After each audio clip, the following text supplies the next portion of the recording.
All right, folks, thanks for joining us. We'll give folks a little bit of time to get into the room, and we'll get started here right around the top of the hour, maybe a minute past.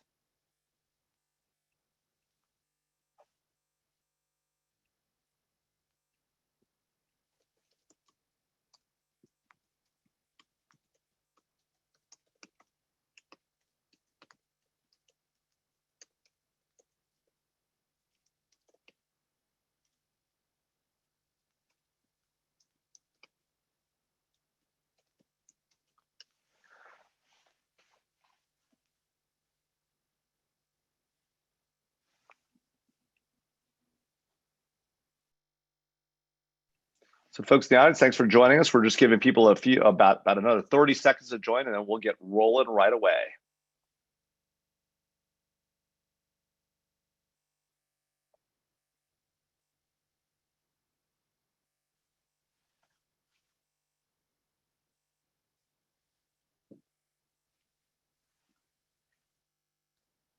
All right, by my clock, it is 11:01. So thanks everybody for joining us. My name is Jamil Jaffer. I'm the founder and executive director of the National Security Institute at George Mason University's Anderson Scalia Law School. NSI was founded about 3 years ago to fill a significant gap in academia by standing up for a robust American national security policy and providing realistic and actionable recommendations to policymakers. To achieve that goal, this year we're focused on two of the most pressing issues of national security today: countering China's rise and preserving U.S. technology innovation and leadership. Today, we're continuing that conversation about confronting China's challenge to the New World Order. As you all know, China's economic manipulation has grown over the last decade, dominating the export market and building frameworks like the Belt and Road Initiative to expand its influence. The outgoing administration did much to highlight this issue, but there's continued debate about how best to combat China's rise in the economic and national security sectors. The incoming Biden-Harris administration and Congress have got to think about how to counter China's economic statecraft and how to best protect U.S. national security interests. To discuss that issue today and how China's rise impacts the U.S. and our allies in the global marketplace, we're excited to have with us three amazing leaders. Kylie Atwood, national security correspondent for CNN, is based in Washington, D.C.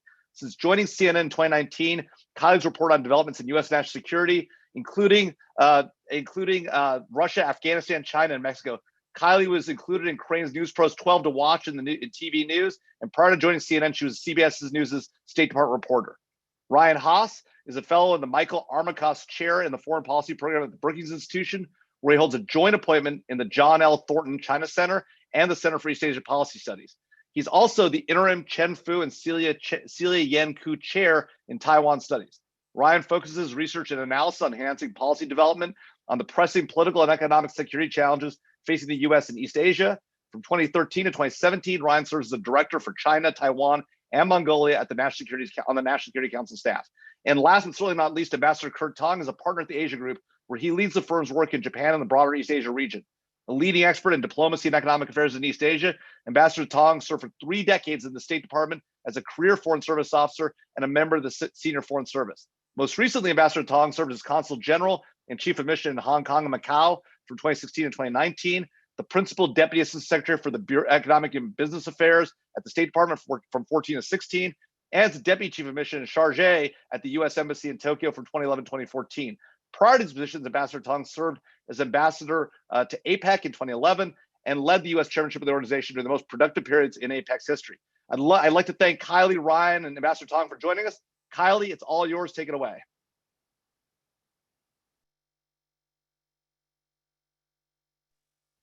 And I've now unmuted myself. Thank you so much. It is wonderful to be here, and I think we're going to have a lot of fun. I'm also grateful for the fact that we're going to dive right in this morning. I think we've all been through the windstorm of Washington Zoom conversations over the last few months. So why don't we just go right to the heart of it? Ambassador Tong and Ryan Haas, it's great to be here with you guys. I am wondering, as we look forward to an incoming Biden team, we know it's going to take them a while to fully form their China policy. That is to be expected. But what can they do right out of the gates in the first month or two to set the tone on what their policy vis-a-vis China will be? Ryan, you're shaking your head, so let's start with you.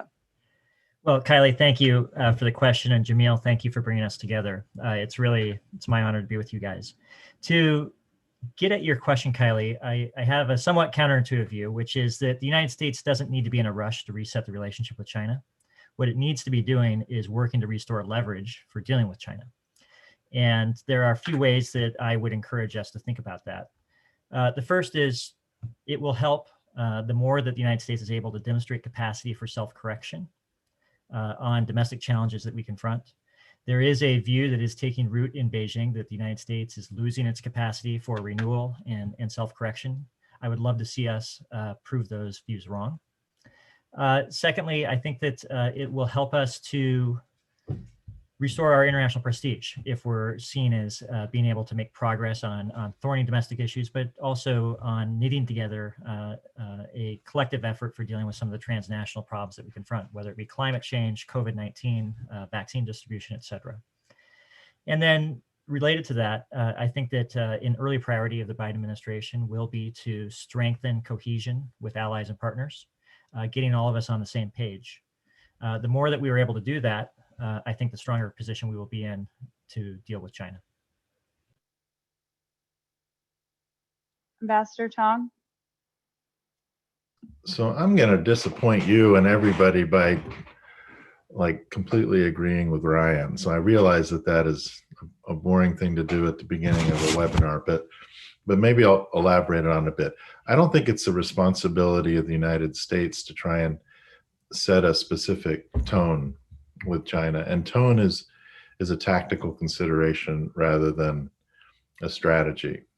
Just as for the reasons that Ryan cited, the need to prioritize domestic COVID response and economic recovery in the background, there's also a good reason to not have China policy driving the or creating a sense of urgency that there is an issue that the U.S. immediately needs to do something about with respect to China. The Trump administration's done quite a bit. Some of it was useful, some of it not so useful. But I think that the first half of 2021 can actually be used best to, as Ryan said, rebuild relationships with like-minded countries and prepare for a very long, decades-long effort to deal with China's rise. So there's no urgency. Like the last thing that we need is like high-level meetings with China where there's lots of positioning going on and expectations being raised for quick delivery on problems that are basically are structural in nature and long-lasting.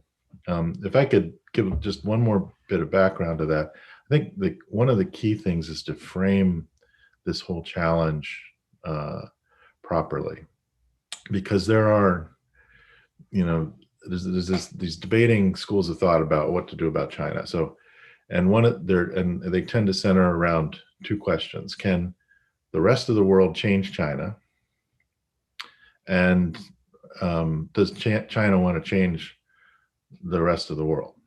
And the answer to both of them is kind of a midpoint type answer. What I mean by that is, can China be changed by the rest of the world? Slowly, difficultly, and most things that China changes a lot. It's a very dynamic place, but generally based on domestic prerogatives. So having that in mind and framing expectations based upon that is job one. Does China want to change the world? Not really, but does it want to follow the rules of the rest of the world? No. And so the challenge is actually that reinforces the importance of the United States getting together with like-minded pals around the world and coming up with ways to reinforce the global structure to make it immune to China's attempts to undermine it and to make China pay the costs when it attempts to do so. So that's the kind of structure that I think needs to be put in place. That's going to take time and it's going to take patience. And I don't think that there's a need for the United States to go chasing after the panda right away. That's helpful. One thing that I'm interested for you to expand on a little bit is you said that slowly the rest of the world can change China. Just for sake of this conversation, are there any examples that you would offer up to show how China has indeed changed due to pressure from the world, either during the Obama administration or over recent years during the Trump administration? During the Trump administration, it's more difficult to come up with examples because China's been vectoring in a negative direction from the perspective of the United States quite severely, and so any signs of essentially the chore is to try and coerce, convince, entice China into becoming less different from the rest of the world in terms of how it operates its economy, first and foremost, and also how it operates its government, secondary, I think, and therefore allow it to participate in the global system in ways that are not disruptive. All of the strictures that the disciplines that China must adhere to are useful. So, there's this whole ridiculous debate: should the United States have let the world's largest country join the WTO? I mean, what would the WTO be without the world's largest country participating in it? It'd be a defensive organization rather than an offensive one. Was it a satisfactory outcome? No. So what do? Well, you continue to apply pressure. So the missed opportunity of the last 4 years was primarily due to the United States trying to go it alone and trying to negotiate economic change in China using exclusively a range of sticks, negative reinforcement, negative leverage, that turned out to be much too small to the problem, and not sufficiently sophisticated. By applying tariffs on China, we didn't convince Chinese companies to lobby in favor of opening up the Chinese market in specific ways. We didn't entice the Chinese state-owned enterprises to become more internationally minded. None of that happened. We just got a little bit of revenue, had a failed negotiation, and on trade talks that got us kind of back to square one. So I think that the effort needs to be much more coordinated and really present China with a united front, a global set of rules that it cannot bend and must adhere to in its international operations, and then hope that changes China, but not expect that it's going to change overnight, or that the rest of the world is going to be able to dictate the pace at which it changes. Yep. So just looking backward over the last 4 years, over the last year, Secretary Pompeo earlier this year defined the threat of the CPP as the threat of our times. We've seen a number of actions the State Department has taken, against Chinese intellectual property theft, to define Chinese media companies as extensions of the CCP. Shutting down the Houston Chinese consulate, charging it with being a den of spies. All of those actions alongside the rhetoric over the last year, do you guys think that any of those things have been truly effective? And are there specific actions that you think the Biden administration should roll back and let in more Chinese students into universities, or open back up that Chinese consulate in Houston? I'm curious, what you make of those things. Ryan? Sure, I'll offer a thought that Kirk can build on. But to go back to your earlier question, Kylie, to give a couple of examples of areas where coordinated international pressure has affected China's calculus. If you look at the distance that China traveled between 2012 and 2016 on climate issues, where they were in Copenhagen, where they were in Paris, it's a pretty remarkable path that they traveled. Now, was all of that the result of international or American pressure? No, but the international pressure concentrated China's leaders' focus on the domestic risks that they faced if they didn't take action to address climate issues. So this sort of goes back to the point that Kurt was making about aligning incentives and finding ways to influence Chinese behavior. Ebola response in Africa, we forget about this, but that was the last major fear of a global pandemic, and China reluctantly, but eventually stepped up to the plate and contributed, which was a departure from their previous posture on such types of transnational challenges. Similarly, I think a case could be made with Iran. China and Iran have a relationship, a longstanding relationship. China imports oil from Iran, but China was, through a certain degree of peer pressure, brought along to play a constructive role back when the P5+1 negotiations were occurring. So I just put that on the table to, provide a little bit of context to how, there are precedents that could be built on and drawn from. To your proximate question about the last year or the last 4 years, I think the Trump administration has done us all a service in a couple of respects. First of all, President Trump and his team have raised awareness in the United States and around the world about the challenge that China poses to all of us and our interests and our values. Secondly, the Trump administration has shaken things up. They have opened up enormous space for innovative new thinking on how to deal with and address challenges posed by China.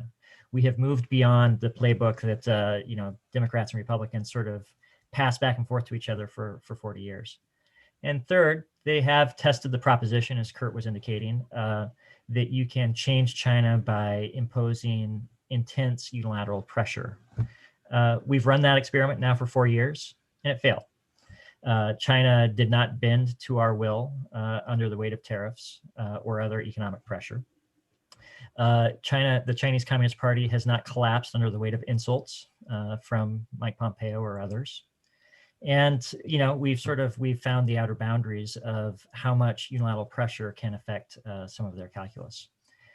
I would say by the Trump administration's own acknowledgement, the strategy that they have pursued has shown its limits.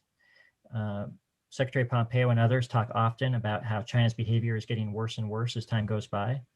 Well, that's an interesting acknowledgement of the real results of these efforts.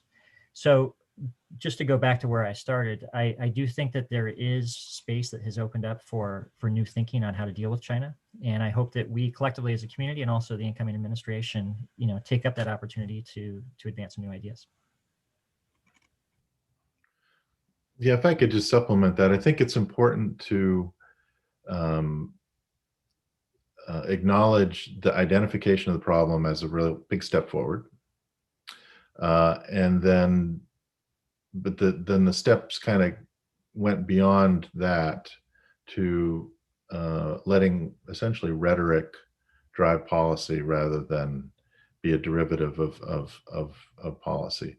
So Kylie, you noted like closing a consulate. What is that? I mean, did that accomplish anything? No, it closed, and everyone knew it would, closed a US consulate. Is that a good thing from the perspective of the United States to have one fewer consulate in China and then scatter the espionage activities that were taking place in Houston around the remaining consulates or other locations in the United States so that they're harder to track? No. So why would one do that? Only for rhetorical purposes or demonstration purposes. So I think it's important for us to get past policy to support rhetoric and actually think about consistency with clearly defined interests and act accordingly, and also activity that's consistent with our values. So sanctioning China over Xinjiang, yeah, you betcha. Why not? I mean, that's an extraordinarily egregious activity taking place out there. The cost to the United States is low. Does it change China? No, but it's some good, potent, well-targeted and justifiable demonstration of concern about that issue that might lead other countries to do the same, or at least say the same, if not conduct sanctions themselves. So I think that there just needs to be a recognition that these various tools have a certain amount of reach, and are not in and of themselves a policy. And a more effective approach is not strategic patience in the sense of we're just going to let China do what it wants to do. Not at all, but rather, again, focusing on rules, norms, and allies, and constructing issue by issue coalitions of the willing to maintain, support, and expand American values around the world. Mm-hmm. And as you lead into, I think, a good another topic of conversation here, which is, America leading and, being the leading democracy in the world. And one thing that the Biden administration has committed to do is this, summit of democracies in its first year. The subtext of that obviously is no China, no Russia, right? So from your guys' perspective, being at the NSC, being an ambassador in the region, how does a summit like that actually turn into an effective discussion? Does it have to have a conversation that is specifically about Chinese treatment of the Uyghurs, or about Chinese inability to allow North Korea sanctions to be effective? Are those topics that are discussed, or do you more broadly talk about the efficacy of democracies and steer clear of China's inability to, fall to be a democracy in the world? I mean, I'll jump in on that. I think a summit about democracy is a great idea, as you're implying in the second part of your question, and getting like-minded leaders together to talk about the importance of democratic values, human rights, and the appropriate way for countries to conduct internal and external governance affairs is absolutely a valuable thing to do. If it becomes a club, then you get into the problem that many people pointed out about, like, who's in the club and who's not, because there's a lot of marginal characters in this whole question about who's a democracy and who's not. And then you spend all your time focusing on who's in and who's out. So if you do it about democracy rather than of democracies, and somehow you've defined who's a democracy by letting them come, or countries self-define that they don't care by not showing up, that's a problem. So I think just having a meeting about democracy would make more sense. And then to the degree that it cannot be about finger pointing, but about self-improvement, then you avoid the trap of whataboutism. Because if you spend the whole time saying Russia is blah, blah, blah, China's blah, blah, blah, then everyone starts pointing fingers back. Well, such and such country showed up at that and they're not consistently democratic in their governance, or they've done various bad things too. And then you lose the message. That would be my approach. Mm-hmm. Yeah, I think Kurt put out some sound ideas, Kylie. I would just offer that I think there are a couple of really big questions that whoever is tasked with organizing this event will have to grapple with. The first is who to invite. As Kurt was indicating, there are some countries, particularly I'm thinking about Asia, but there are countries in Asia that are sort of salty democracies. They're democratic in name, but some of their character and actions isn't always reflecting democratic spirit. There are other countries in Asia that are not purely democratic in the process sense, but basically support the principles that I think the Summit for Democracy is seeking to advance. So they're going to have a difficult question with where do you draw the boundaries of inclusivity. The second big challenge that they're going to have to work through is what you were just talking about. Is this a summit against North Korea, China, and Russia, or is it a summit for advancing principles that are broadly shared? And then the third big issue is just the scoping question.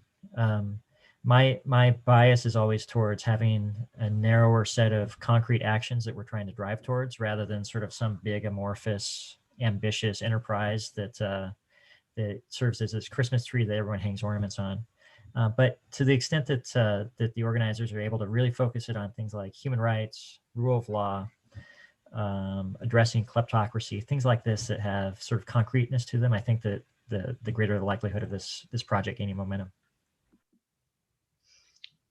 Okay, so you seem to echo Ambassador Tong on that, which is, it's a big question as to how they approach that. I'm curious from your guys' perspective, when you look at the wide range of threats that China poses to the US, be economic, be espionage, be values, all of that, how you reflect on the Trump administration and their ranking of those threats, and where they may have done a good job at focusing on perhaps the economic threat. And I would like to hear your thoughts on the Trump-China trade deal, and where you think the Biden administration will perhaps differ on ranking those threats posed by China. Ryan, go ahead. Well, it's a big, tough question. I think that the way that you enter into that conversation depends upon where you start. If you view China as a sort of cosmic, ideological, and philosophical challenger in which there will only be a winner and a loser, and we have to prevail, then it's going to lead you down a certain path.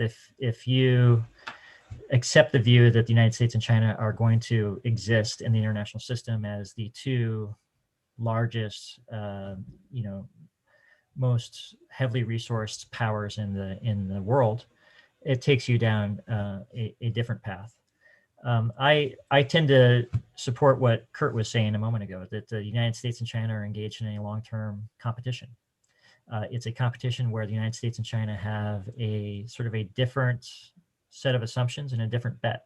Our bet is that our system of government and governance is the best system for unlocking the potential and realizing the ambitions of our people.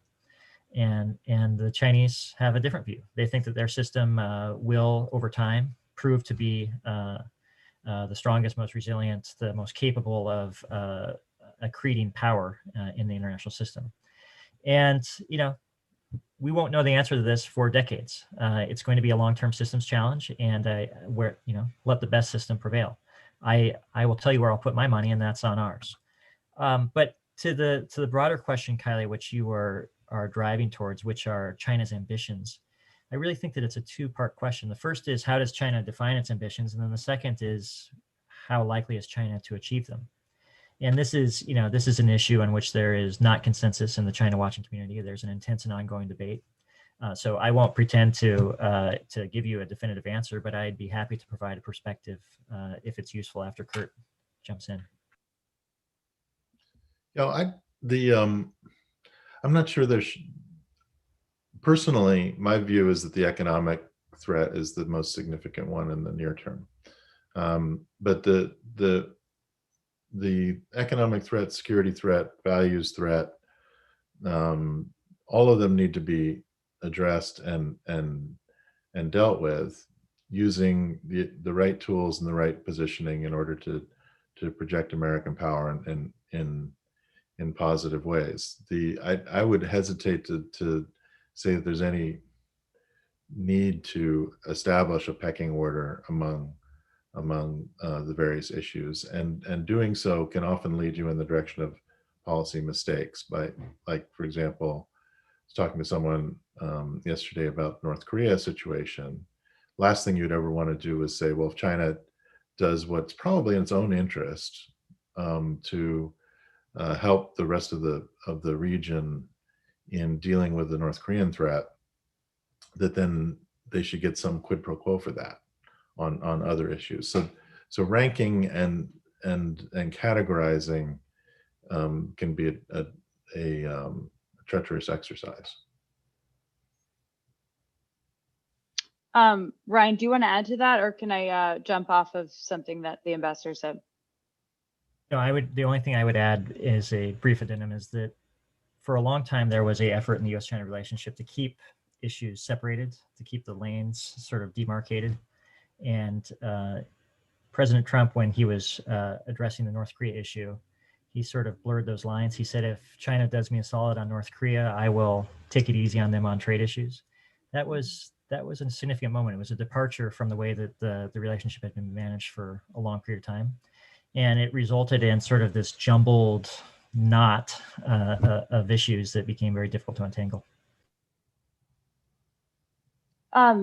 Ambassador, because you pointed to the economic threat as perhaps the greatest one posed by China, I would like to take the opportunity to just kind of touch upon the TPP and President Trump's phase 1 trade deal. Obviously, I'm not sure if everyone watching knows, but you are one of the architects of the TPP. You also worked on the US-Korea free trade agreement. So you're kind of the best person to discuss this with. Is there any upside to ditching Trump's phase 1 trade deal with China when the Biden team comes in and trying to rehatch, obviously, a new version of the TPP? So I don't think those two are connected. The phase 1 deal was there was nothing wrong with it. It just the outcome in terms of what we got in phase 1 is incomplete, given the amount of leverage which was applied through tariffs. I think from the perspective of the United States, we haven't gotten enough yet. I think that's why the tariffs are still on, and that's why President-elect Biden has said he's probably not going to take them off for a while. That I think is a separate tactical discussion from the TPP. There was nothing. The agenda that USTR Lighthizer put forward through the 301 report was a very appropriate set of demands on China for reform of its economic system on a structural basis. Very ambitious requests. Not surprising that China didn't sign up, but they discussed it a lot, and it was also consistent with the agenda that was in the bilateral investment treaty discussions with China for a number of years before that. Those are having that list of particulars that we need to see from China, or we want to see from China, is important to have out there. The whole TPP question, and nice of you to say I'm architect of TPP. It's like an architecture firm, right, where you have a few thousand people designing a building. But and I might have helped with the pipes or the entranceway. But the building without the pipes. Yeah, pipes are important. Yeah. But I would be very surprised to see the United States jump back into TPP in the short term, just because the Congress isn't there and it hasn't been re-explained to the American people in a way that they would understand and translate the personal confidence that most Americans have that trade is good for them into confidence in their government to get them a good deal. The reason why TPP was both Clinton and Trump walked away from TPP was that they sensed that the American people didn't trust the US government to negotiate a good deal. And the deal had gotten under so much attack. It wasn't about the particulars of it per se. So what do we do in that context? It's political reality in the US that our hands are a bit constrained. I think we take the parts of TPP or the issues that matter most to the United States and find ways to participate in, again, coalitions of the willing, coalitions of like-minded economies that can make progress on those. So say, for example, subsidies.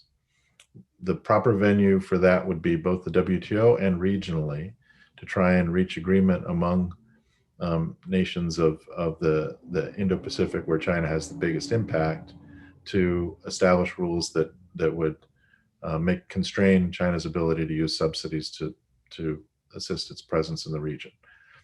Technology. In that case, it's more a question of maintaining a technological gap with China on key items. So it's probably a different set of players. Who has the technology that we don't want China to steal or be able to steal or develop as quickly on its own for purely military and strategic reasons. So figure out who those countries are and then figure out ways to work together. I don't think we're going to recreate the Wassenaar system or the degree of coordination that took place during the Cold War, because the lines aren't drawn as clearly. And it's probably not necessary to do so. We want China to participate in the international economy. We just want them to always be 5 years behind on AI, on semiconductors and the like. Figure out ways to do that. Countries that need to participate and do it.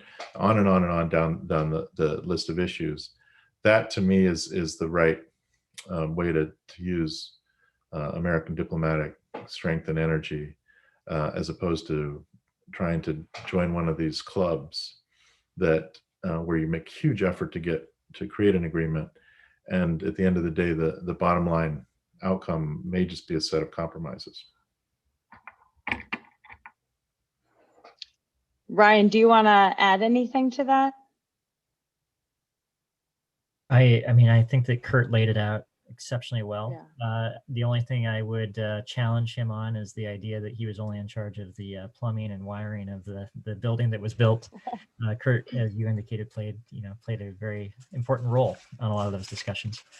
I also think that the notion that the United States is going to separate itself from China and wall China off into angry isolation, as seductive as it may be, sort of conceptually and intellectually, practically speaking, it's just not an available option. China accounts for nearly 20% of the global economy, and that share will continue to grow. And as China, moves up the value chain, its demand for services where the United States has a comparative advantage likely will grow as well. So, asking American firms to sort of saw off their arm is a big ask, and I don't see, just practically speaking, how that would play out. And just to button up, to button up this aspect of the conversation, Kurt, you talked about, re-explaining the TPP to the American people. It seems as if, the incoming National Security Advisor, Jake Sullivan, who is very well respected in the international community, but has also been, as far as I understand it, in the Biden team, focus on the domestic side of policy as well. He may be well positioned to lead such an effort, where you kind of re-explain foreign policy and trade to the American people, because he's been studying, how the American people view these issues. What do you think of that? And, in terms of putting time and effort into things such as this, which are complicated issues that you have to explain to the American people, should trade fall at the top of that list? Yeah, well, that's a extraordinarily complicated set of questions and issues around the American political economy, right? So my personal view is that the U.S. economy has performed well over the last couple of decades, but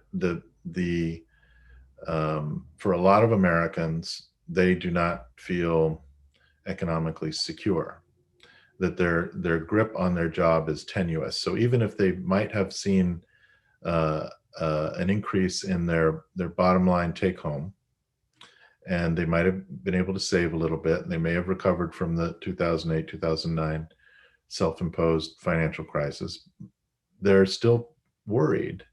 And that then, because of, and it has to do with the way that jobs are created and destroyed so quickly in our economy these days. And that then creates distrust in ideas that can be easily portrayed as making their position, their economic household position, more vulnerable by opening up the United States to more competition. Even though, if you ask most Americans, can the U.S. win in economic competition? Many are quite confident that it can. They just don't trust the government to set the rules that'll help them accomplish that. So I think it's going to take a while for the U.S. to get back on its feet with respect to trade policy. And the path to doing so probably goes through important efforts to create confidence in people's household abilities to deal with dynamic change in the economy. What is that? Education, right? Healthcare is important, probably not as important as education. Some of these ideas being thrown around about helping community colleges become important parts of economic restructuring resilience in local communities are brilliant ideas. They need to be put to use. And if people see that kind, which should be bipartisan in nature, because the same people that were voting for President Trump feel the same way as the ones that were voting for Bernie. And they're doing that for a reason, right? Mm-hmm. And so if we can create structures that provide people some sense of confidence that if their employer or their line of work goes away, that they can bounce back, then they might be more willing to let the government take a chance on promoting further dynamic change in the economy by being more globalized. And I realize that's a little bit conceptual, but yeah. I think that's actually where we are. Yeah, I completely agree with what Kurt's saying, and I think the incoming team does as well. If you look at what the president-elect is talking about, when he talks about these trade issues, he talks about the need to first reinvest in the United States, developing human capital. And that includes things like childcare and elder care, as well as community colleges, universities, et cetera. He talks about infrastructure. He talks about increasing funding in research and development as the starting point in the baseline before we are able to move into a discussion about trade issues. So I think in his own ways, he is sort of reflecting what Kurt is describing of the need to address these systemic issues at home before there will be any space for a broader discussion about reorienting trade policy. Yeah, it's going to be interesting to see, in which avenues they find the opportunities to follow through on some of their ideas here, which we know they've been studying for the greater part of the last few years. So I'm sure some of that will come to fruition pretty soon, which I know we're all excited to see. I want to shift to Taiwan briefly before we see if there are any questions from the audience that we can turn to. And Ryan, given the role you have played in U.S.-Taiwan relations, particularly at the NSC, and pieces that you have recently written, casting a positive tone about the future of U.S.-Taiwan relations and what may come to fruition in the Biden administration. I think, you wrote, I just want to read one of the lines, Taiwan will be viewed as a partner to be valued, not a card to be played in competition with China. And you're talking about by the Biden team there. How has the Trump administration perhaps played that card too heavily in using them to triangulate against China, and to what detriment has that come to the relationship on the whole? Well, I don't want to sound overly partisan, and I don't want to be very critical of the Trump administration's approach to Taiwan. I think that it's been very well-intentioned. They have wanted to strengthen ties with what they view as their friends and partners in Taiwan. And I hope that over time, Taiwan remains an issue that is sort of immune from partisanship. But to try to be responsive to your question, Kylie, the United States in recent years has taken a series of very visible actions to express support for Taiwan, and Taiwan has been the recipient of the retaliation from China, not the United States. So we've seen that through China poaching diplomatic partners from Taiwan. We've seen it through increasing military coercion around Taiwan. The level of visible pressure on Taiwan has, just as a observable fact, gone up significantly in recent years as the level of visible public support for Taiwan has risen in the United States. Now, I actually am of the view that China is, in a sense, shooting itself in the foot with these actions, both with what it has done in Hong Kong, and Kurt can speak deeply to this, but also with the level of aggressiveness with which it has tried to pressure and coerce Taiwan. It is sort of feeding a perception inside Taiwan that only bad things come from China, and it is sort of diminishing and tarnishing China's image inside Taiwan, and undermining any perception that China has attraction in Taiwan. It also is driving Taiwan in a direction that it feels like it needs to move closer to the United States to increase its security against the threat that it perceives from the mainland. So across the board, my view is that China is undermining its own long-term goals with the actions and responses it is taking, and it's just simply weakening its positive attraction inside Taiwan.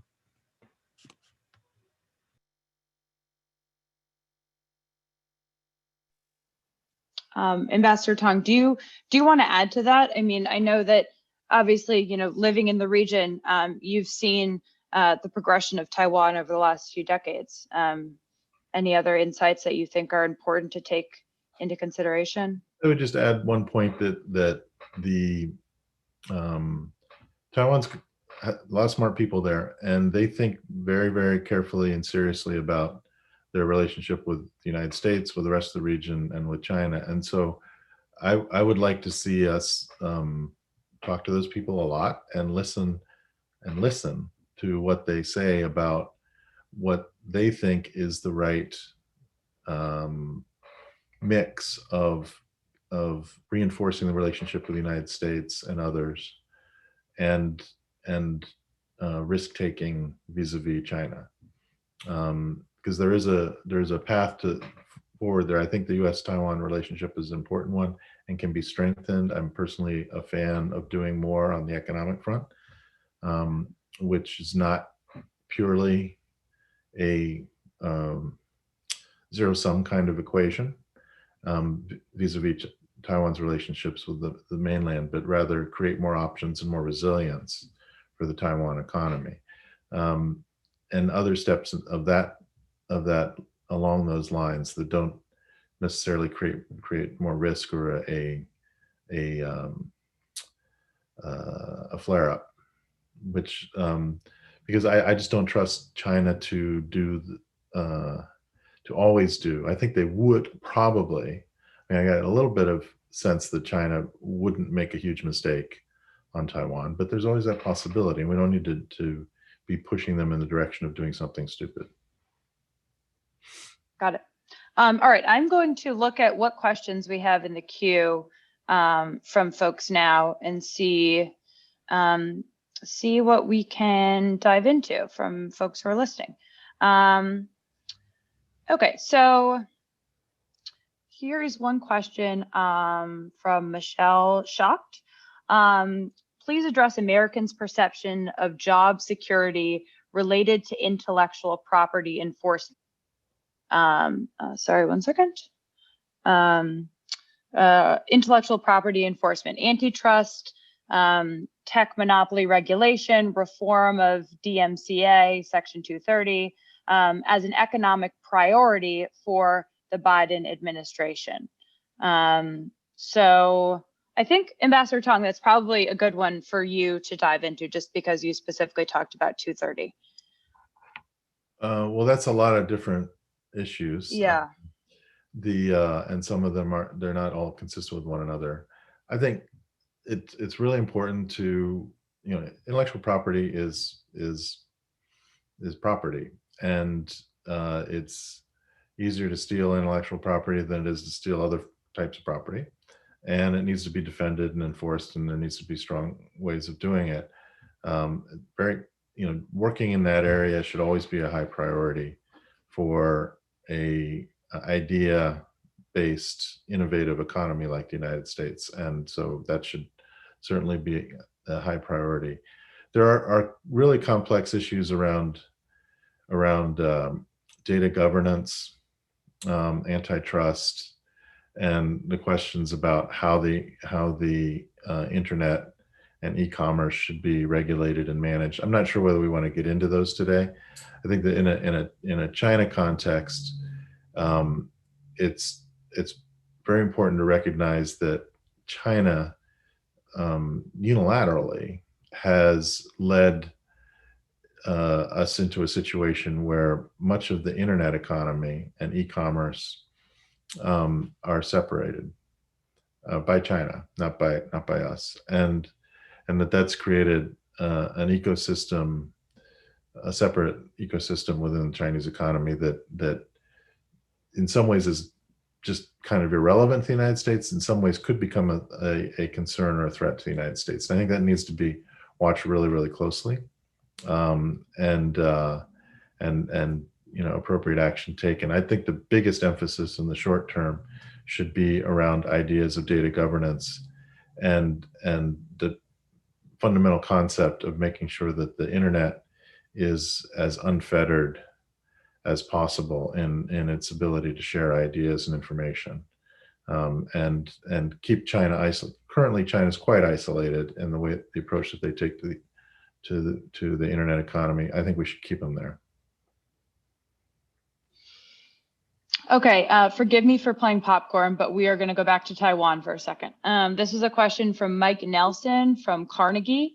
Taiwan has been the target of intense cyber attacks and disinformation campaigns from China.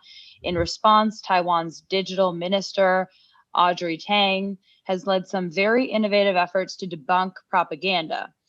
We have seen the impact of Russian and Chinese influence campaigns in the US. What can we learn from Taiwan? Ryan, let's go to you for that. Well, I think it's a great question. I think there's a lot we can learn from Taiwan. The Chinese were hoping to influence the direction of the last presidential election away from President Tsai. They failed. President Tsai won by a commanding lead.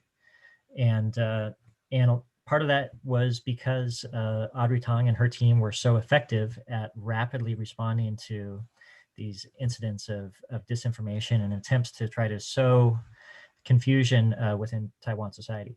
So my hope, we were talking about the Summit for Democracy before. Another platform is the Global Cooperation and Training Framework, which is a platform where Taiwan is able to share its expertise with other countries around the world.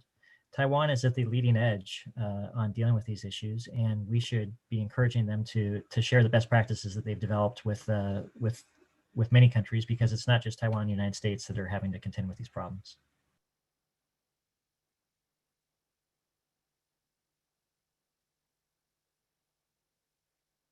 Okay, I think that's sufficient. Going back to questions from the audience, Christina gave us this one. Following up on what you said, Ambassador Tong, about how China has been vectoring differently during the Trump administration. Can you detail, specifically what you mean by that? How have they been vectoring differently? Yeah, and if I gave the impression that China's been changing direction because of the Trump administration, that wasn't my intention. China, I think, essentially since the time that Xi Jinping has started consolidating power, has been moving in a direction which is, in terms of internal governance, more authoritarian in nature, less open to open thought and communication, and that's had, and consistent with that, China has become more aggressive in asserting its exceptionalism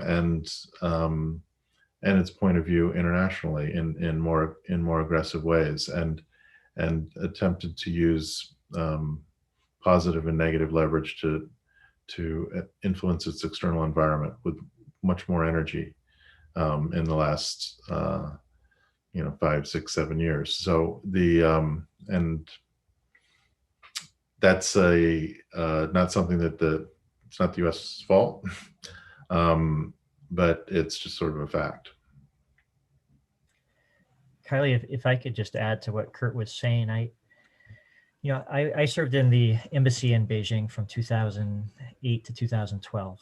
And one of the things that I was struck by during that period was the level of self-awareness that China had about how its actions were being interpreted and viewed along its periphery and in the outside world. Many people had studied what happened between Bismarck and Kaiser Wilhelm. They understood how the youth after the Meiji Restoration grew impatiently assertive. They had studied closely the collapse of the Soviet Union. they were steeped in these historic lessons and committed not to repeat those mistakes. Something's happened in the last period of years, the last decade, where that level of self-awareness of how alerting and alarming Chinese behavior is to countries along its behavior has just, it's diminished. And, you know, in many respects, the formula that China used to enable its rise over the course of 40 years only had a few major elements. It was to steadily reform and open its economy, to institutionalize policymaking and leadership succession, to maintain a generally stable relationship with the United States, and to try to work to maintain a benign periphery. And on all of those respects, I think that a credible argument could be made that China is off track. And I think that speaks to the broader point that Kurt was laying out.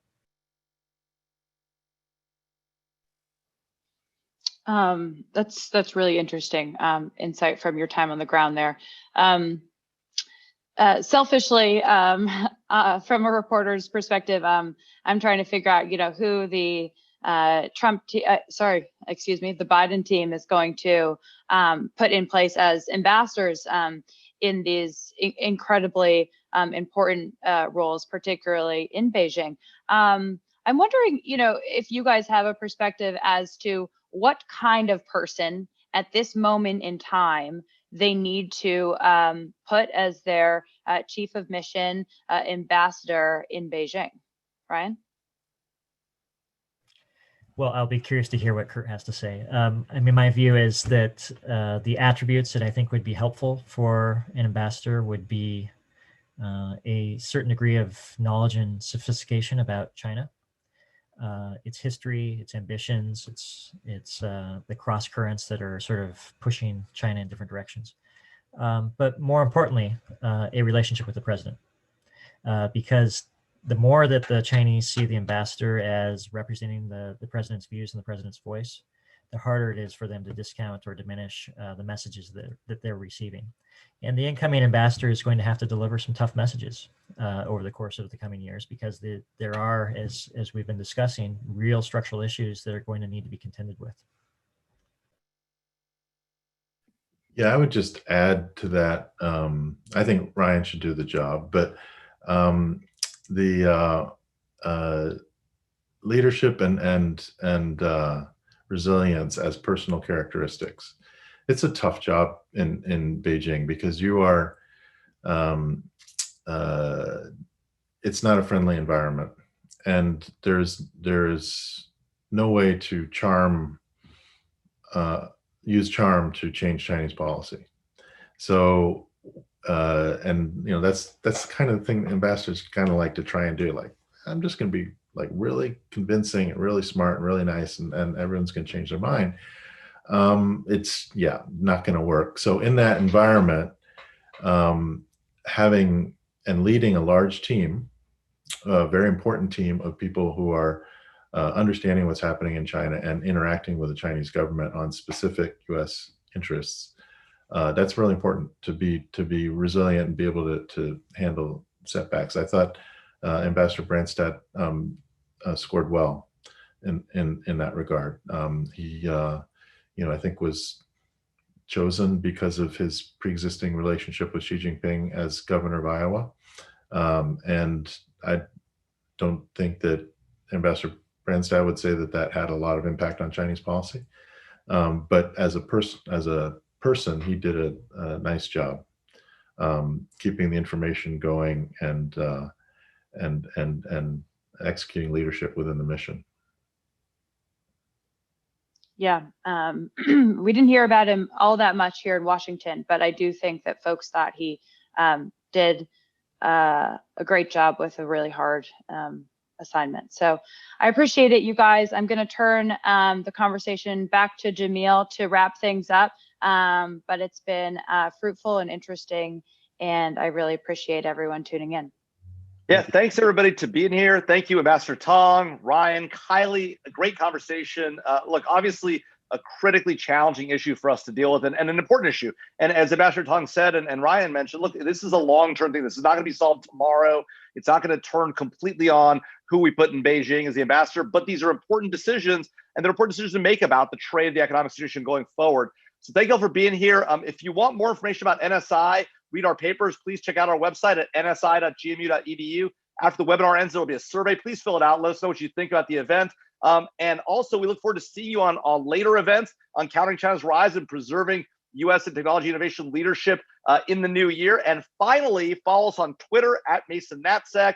Follow us on LinkedIn, NSI. And again, Kylie, Ambassador Tong, Ryan, thank you so much. Have a great afternoon, everybody.